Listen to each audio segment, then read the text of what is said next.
நம்ம Ashwin sweets and snacks export பண்றதுக்கு 7373041434 மற்றும் www.ashwinsweets.com கான்டாக்ட் பண்ணுங்க. கேரள மாநிலம் இடுக்கியில் உள்ள கட்டப்பனை பகுதியில் வீட்டில் வளர்க்க தடை விதிக்கப்பட்ட கிளிகளை கூண்டில் வைத்து வளர்த்து விற்பனை செய்து வந்த தமிழக பெண்கள் 3 பேரை வனத்துறையினர் கைது செய்தனர். அவர்களிடமிருந்த 133 பச்சை கிளிகள் பறிமுதல் செய்யப்பட்டன. ஜோடி கிளிகளை 100 ரூபாய்க்கு வாங்கி 400 ரூபாயில் இருந்து 600 ரூபாய் வரை விற்பனை செய்தது விசாரணையில் தெரியவந்தது.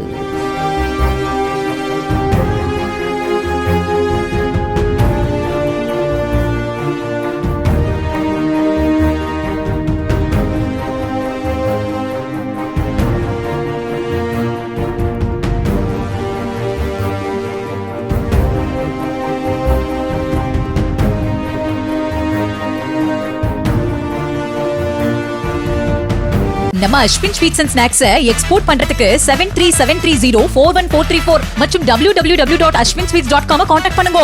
பிளே ஸ்டோர் மற்றும் ஆப் ஸ்டோரில் இருந்து பாலிமர் செயலியை QR கோடு மூலம் பதிவிறக்கம் செய்யுங்கள்.